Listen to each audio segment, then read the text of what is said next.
पांचवा अधिकार आता है हमारा शिक्षा व संस्कृति का अधिकार। शिक्षा व संस्कृति का अधिकार, आर्टिकल 29 और आर्टिकल 30, दो अनुच्छेद आते हैं इसमें, 29 और 30।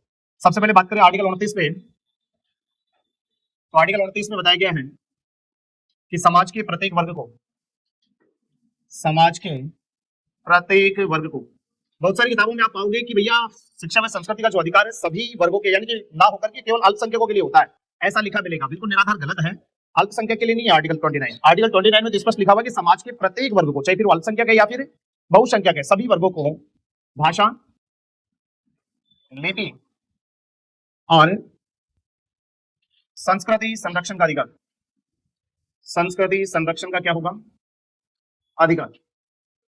समाज के प्रत्येक वर्ग को भाषा, लिपि और संस्कृति संरक्षण का क्या है अधिकार। हमारी भाषा क्या है भाई, हमारी जो राजभाषा बनाई गया है वो किसको बनाया गया है, हिंदी को। लिपि क्या है, देवनागरी। तो आपको अपनी भाषा, लिपि या संस्कृति का संरक्षण करने का क्या है अधिकार है, चाहे फिर वो आदिवासी है, मूलवासी है या फिर अन्य कोई भी जाति धर्म के लोग हैं, सभी अपनी भाषा संस्कृति का संरक्षण कर सकते हैं। लेकिन आर्टिकल जो 30 है ना, इसको स्पष्ट रूप से आप ध्यान में रखोगे, क्योंकि आर्टिकल 30 में स्पष्ट लिखा हुआ है कि अल्पसंख्यक वर्ग को, कौन से वर्ग को, अब अल्पसंख्यक वर्ग तो बहुत सारे हो सकते हैं भाई, अल्पसंख्यक किसी भी आधार पे हो सकते हैं, लेकिन भारत में अल्पसंख्यक के आधार सिर्फ दो लिए गए हैं, एक भाषा और एक धर्म।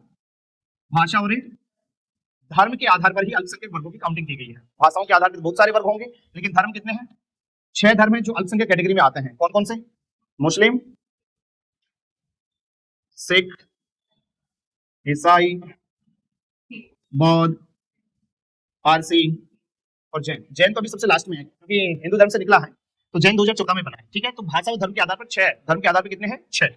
तो अल्पसंख्यक वर्ग को खुद की क्या बनाने की अनुमति है भैया, शिक्षण संस्थाओं की, शिक्षण संस्थाओं की क्या कर सकते हैं, ये स्थापना करने का, उन संस्थाओं का प्रबंधन का और संस्थाओं के प्रशासन का क्या है भैया अधिकार। और यही रीजन है कि ऐसी संस्थाओं में फॉर एग्जांपल हम बात करें तो कौन से बोर्ड, मदरसा बोर्ड। तो मदरसा बोर्ड के तहत जो भी संस्थान स्थापित हो रहे हैं, धार्मिक संस्थान बन रहे हैं और वो उस तरीके से धर्म की शिक्षा को ड्रिल कर रहे हैं, तो उसकी वजह है क्योंकि ऐसी जो संस्थान है इनके मामलों में राज्य हस्तक्षेप नहीं करेगा। ये संस्थाएं खुद की स्थापना कर सकती हैं, खुद के हिसाब से मैनेजमेंट कर सकती हैं, है ना, प्रशासन को अपने अनुसार चला सकती हैं।